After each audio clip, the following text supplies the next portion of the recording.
জীবনে এমন একটি ঘটনা ঘটেছিল যা আমি কোনোদিন ভুলতে পারবো না। মাত্র 5 মিনিটের একটি সিদ্ধান্ত আমার পুরো চিন্তাভাবনা বদলে দিয়েছিল। আজ আমি সেই সত্যি ঘটনাটাই আপনাদের বলবো। বিশ্বাস করুন, গল্পের শেষ পর্যন্ত শুনলে আপনিও নতুন করে জীবনকে দেখতে শিখবেন। তাই ভিডিওটি শেষ পর্যন্ত দেখুন। আসসালামু আলাইকুম। আমি আজ আপনাদের সঙ্গে আমার জীবনের এমন একটি অভিজ্ঞতা শেয়ার করতে চাই যা আমাকে শিখিয়েছে মানুষের সবচেয়ে বড় সম্পদ টাকা নয়, সততা এবং ভালো চরিত্র। ঘটনাটি কয়েক বছর আগের। সেদিন সকাল থেকেই আকাশটা ছিল মেঘলা।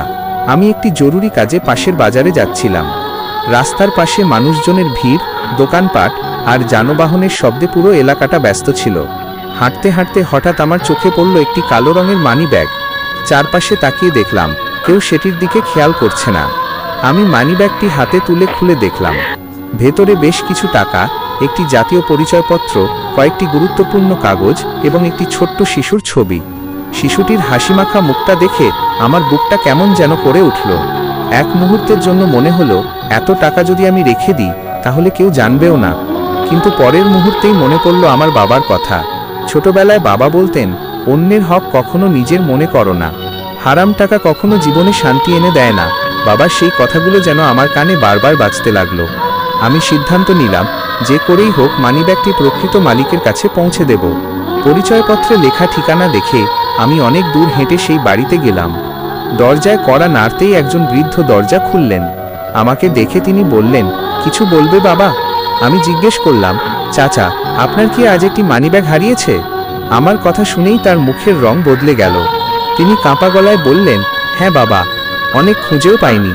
ওটার মধ্যে আমার ওষুধ কেনার টাকা আর নাতনির স্কুলের ফি ছিল। আমি আর দেরি না করে মানিব্যাগটি তার হাতে তুলে দিলাম। তিনি খুলে দেখলেন সবকিছু যেমন ছিল তেমনই আছে। হঠাৎ তার চোখ ভিজে গেল। তিনি আমার 2 হাত শক্ত করে ধরে বললেন, আজ তুমি শুধু আমার টাকা ফিরিয়ে দাওনি, আমার আশা ফিরিয়ে দিয়েছ। কথাগুলো শুনে আমার নিজের চোখেও পানি চলে এসেছিল। তিনি আমাকে পুরস্কার হিসেবে কিছু টাকা দিতে চাইলেন। আমি বিনয়ের সঙ্গে বললাম, চাচা, আমি টাকার জন্য এটা করিনি, আপনার মুখের হাসি আমার সবচেয়ে বড় পুরস্কার। বৃদ্ধ মানুষটি আমার মাথায় হাত রেখে দোয়া করলেন। সেদিন বাড়ি ফেরার সময় আমার মনে হচ্ছিল পৃথিবীর সবচেয়ে ধনী মানুষ যেন আমি। কারণ আমি বুঝে গিয়েছিলাম টাকা মানুষকে সাময়িক সুখ দিতে পারে, কিন্তু সততা মানুষের হৃদয়ে চিরদিনের জন্য জায়গা করে দেয়। বন্ধুরা, জীবনে এমন অনেক সুযোগ আসবে যখন অসৎ পথে লাভ করা খুব সহজ মনে হবে। কিন্তু মনে রাখবেন, অন্যায়ভাবে পাওয়া সামান্য লাভ একদিন শেষ হয়ে যায়, আর সততার সম্মান সারা জীবন মানুষের সঙ্গে থাকে।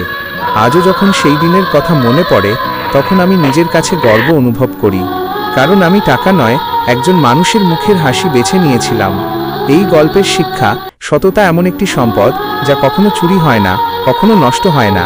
সৎ মানুষ হয়তো সবসময় ধনী হয় না, কিন্তু সে মানুষের ভালোবাসা, বিশ্বাস এবং সম্মান অর্জন করে।